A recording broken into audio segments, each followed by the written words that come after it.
Kita buat dulu untuk servernya. Di sini namanya PC server. Kemudian untuk pilihan Windows-nya bisa menggunakan Windows 2016 ataupun yang older Windows yang versi 64 bit ya. Sebenarnya saya menggunakan ISO dari 2019, Windows Server 2019. Nah, untuk selebihnya kalian bisa ikuti settingannya. Kemudian di bagian network, di sini menggunakan internal network ya, karena kita akan membuat IP oleh server itu sendiri, kemudian nanti akan didistribusikan kepada komputer klien.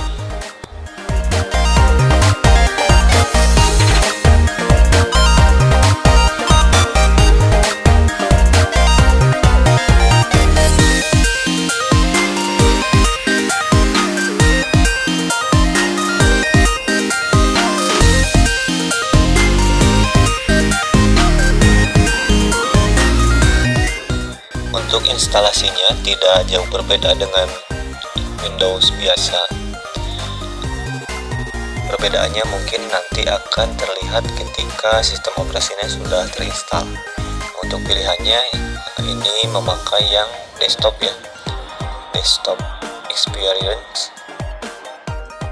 Kemudian di custom, lalu ini untuk harddisknya bisa langsung saja di next.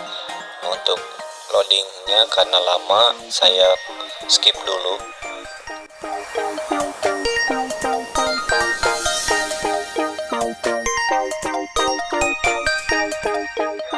Untuk produk key-nya kita jangan aktifasi dulu saja, kita lewati dulu.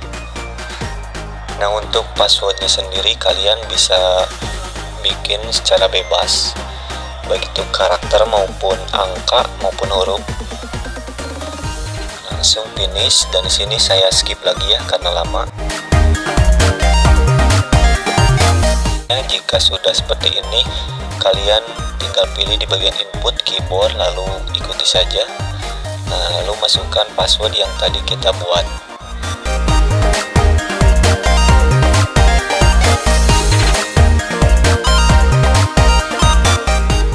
Dan ini tampilannya seperti Windows 10. Mungkin bedanya ada settingan untuk server ya. Tunggu sebentar, ini sedang loading. Kita atur dulu agar tampilannya bisa sesuai di video ini. Nah, agar bisa terlihat jelas semuanya. Nah, ini yang membedakannya. Jadi ada satu utility server manager ya. Ini khusus di bagian sistem operasi Windows Server, tidak ada di Windows yang lain, yang klien. Nah, untuk dashboardnya sendiri ini masih loading.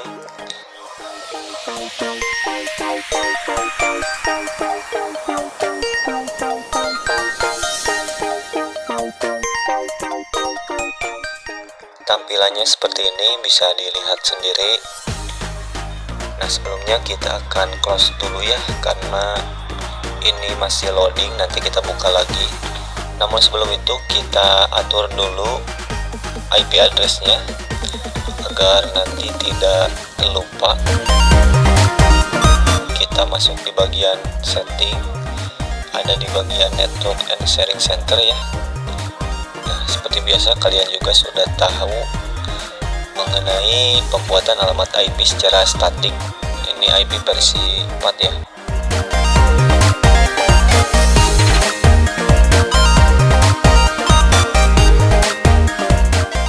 Misalkan saya akan membuat alamat IP 192.168.10.1. Nah, ini akan digunakan sebagai gateway juga dan sebagai DNS juga ya.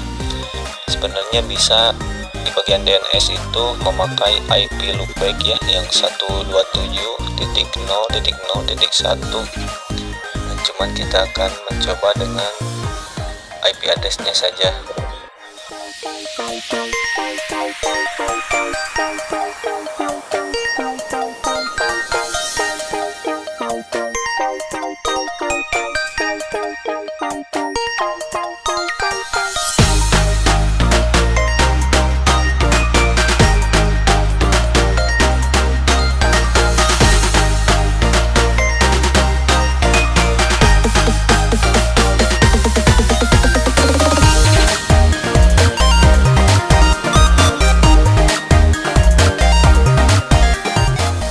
Baik, sekarang kita buka bagian server manajernya. Sekarang kita akan mengatur beberapa poin penting, diantaranya mengenai DHCP, kemudian DNS ya. Namun sebelum itu kalian lihat dulu bagian lokal server. Nah, ini spesifikasinya atau deskripsinya seperti ini. Nah, di bagian Ethernet juga sudah mendapat alamat IP yang tadi kita buat ya. Lalu kita masuk ke bagian manage dan ikuti saja video tutorialnya. Kalian simak dengan baik dan ikuti dengan baik. Bila ada yang tidak mengerti, bisa ditanyakan.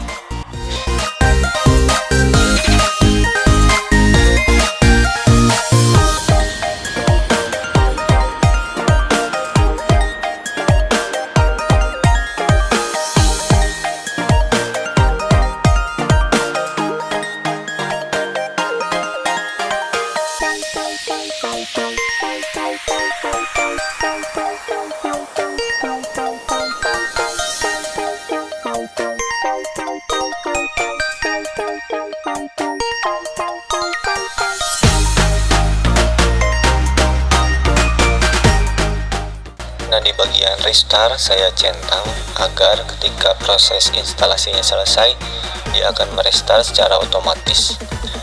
Nah, ini sedang memulai instalasinya, saya akan skip dulu ataupun dipercepat videonya agar tidak terlalu lama ya. Namun sebelum itu kita atur dulu di bagian firewall. Kita akan mematikan beberapa window firewallnya agar DNS kita nanti bisa diakses di PC klien.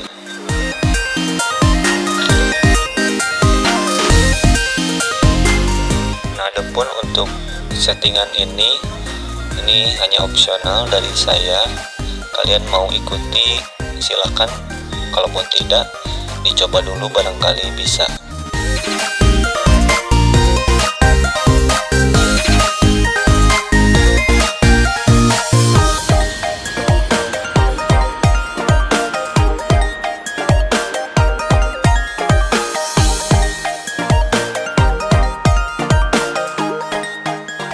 Nah, jika sudah seperti ini artinya sudah selesai. Ada tombol close, kita close. Lalu akan ada logo tanda seru ya di bagian bendera di atas nanti. Nah, sekarang kita akan menyelesaikan proses instalasinya. Diantaranya ada DHCP, kemudian ada Active Directory Domain Service ya atau ADDS. Kita dahulukan dulu yang ADDS untuk pembuatan domain. Nah, di sini kalian ikuti langkah-langkahnya ya. Nah, untuk root domain name-nya kalian bebas mau membuat domain apa saja. Di sini saya mencoba dengan airquadrat.com.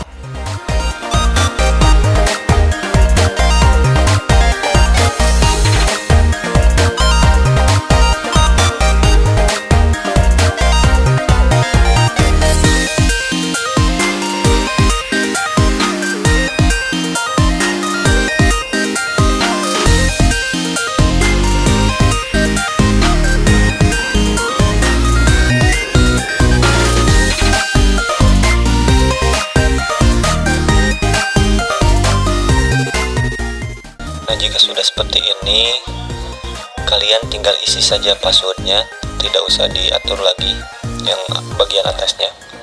Passwordnya juga kalian samakan saja dengan password yang login ke Windows servernya agar tidak lupa ya.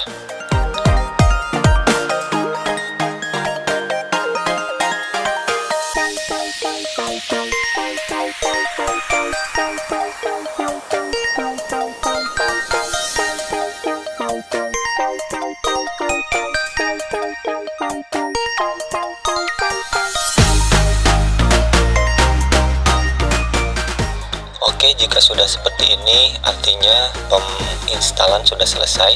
Kita close, maka secara otomatis Windows server kita akan merestart ya. Kalian tunggu saja beberapa detik, nanti akan merestart sendiri seperti ini. Saya akan skip sampai tampilannya seperti ini. Di sini terkunci, kita buka lagi di bagian input keyboard, lalu masukkan passwordnya ya.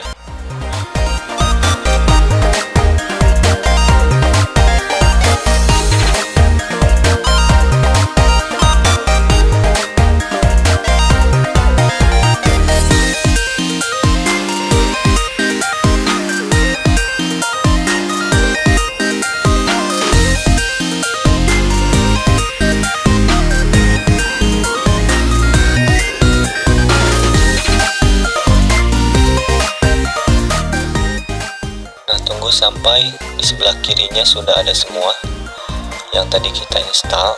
Nah, tinggal kita menyelesaikan apa yang belum kita selesaikan tadi, sisanya di bagian DHCP ya. Kita lanjutkan ke bagian DHCP. Kalian ikuti saja, ini tidak akan terlalu rumit.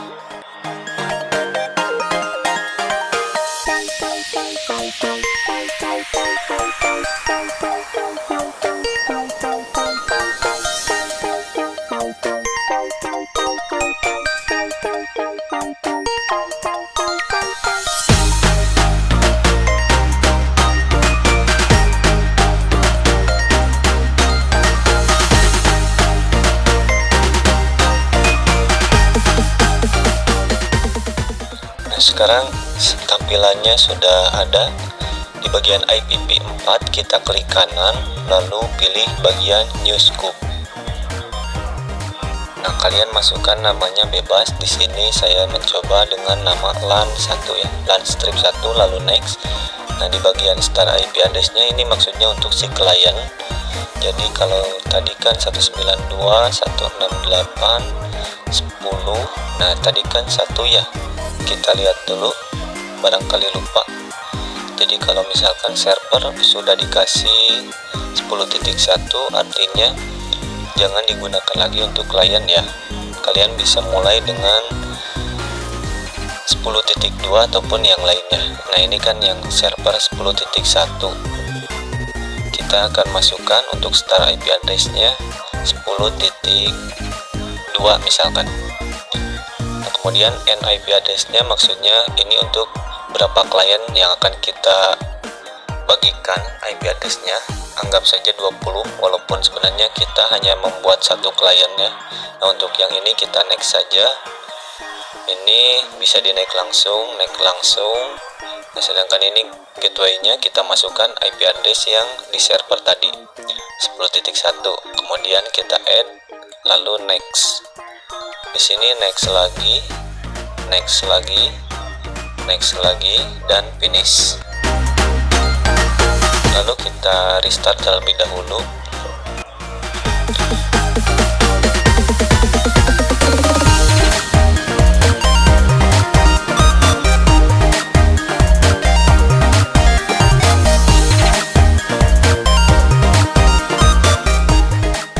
Untuk pengujian DHCP kliennya kita adakan di part kedua.